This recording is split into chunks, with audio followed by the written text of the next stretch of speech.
Okay, I'm gonna snowshoe up here so I can show you the ski mountain too.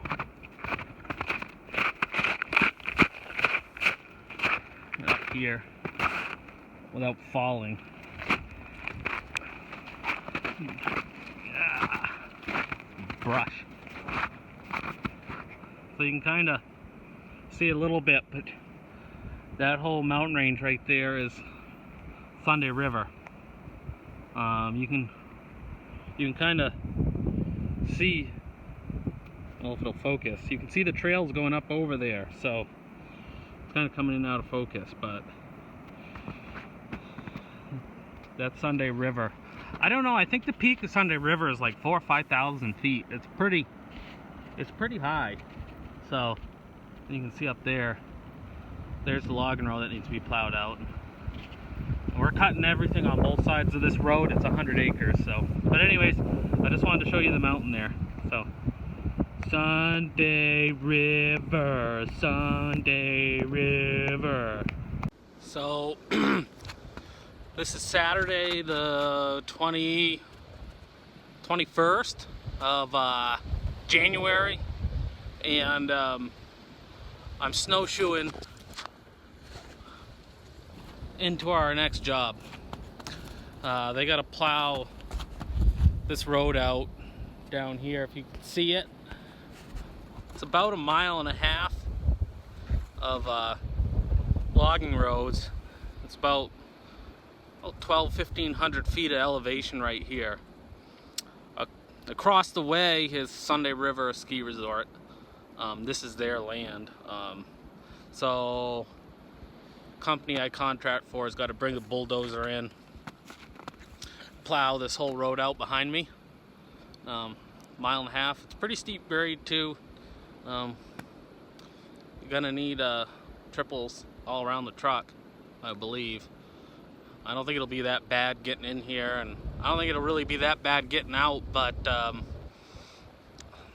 I wouldn't want the truck getting out of my way coming down the hill, so you need some good chains to hold the truck back when it's loaded. Running out of here probably, I bet they'll average 120.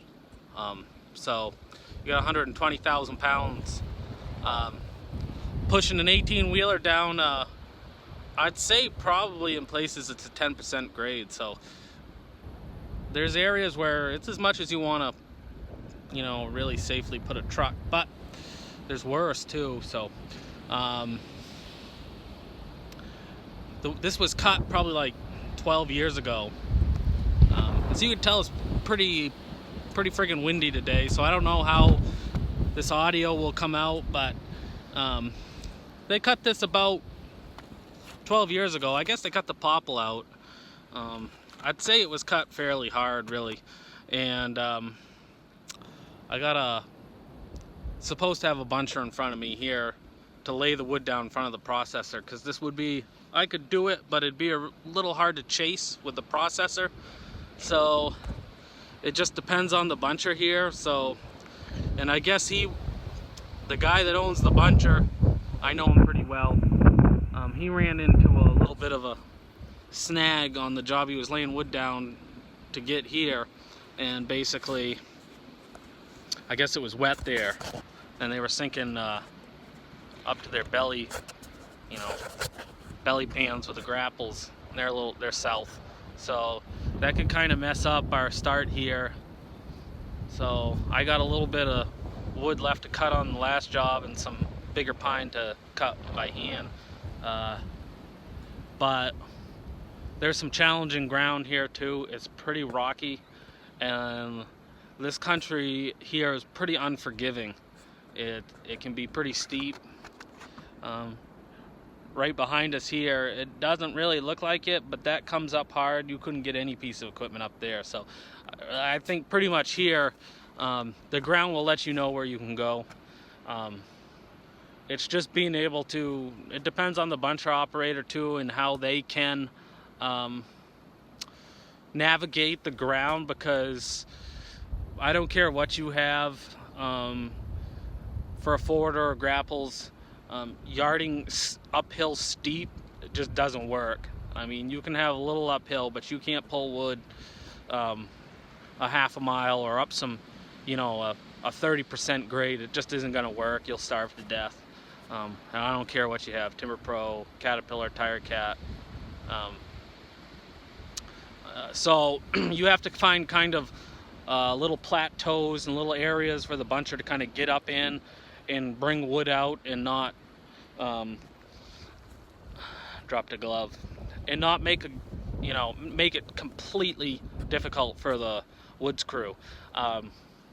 So these jobs are very doable. It's just knowing the equipment and what it can do.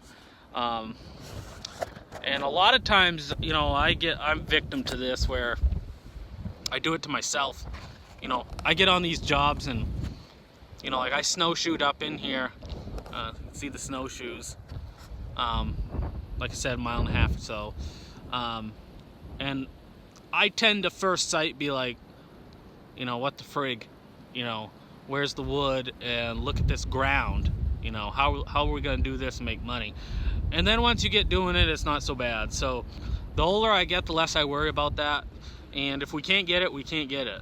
It's just the way it is. So with a buncher here, this should be fairly productive. It's all hardwood pulp, so we don't have so many sorts, which kind of, you know, it does take time, and it's not like you're getting less production, but if you've got hemlock, pine, spruce, fir, all these other different sorts, it takes quite a while for those loads to add up. And it does take the forwarder time to separate it and that sort of thing. So here you're gonna have hardwood pulp, hardwood logs. It's pretty simple. And it's pretty productive for us.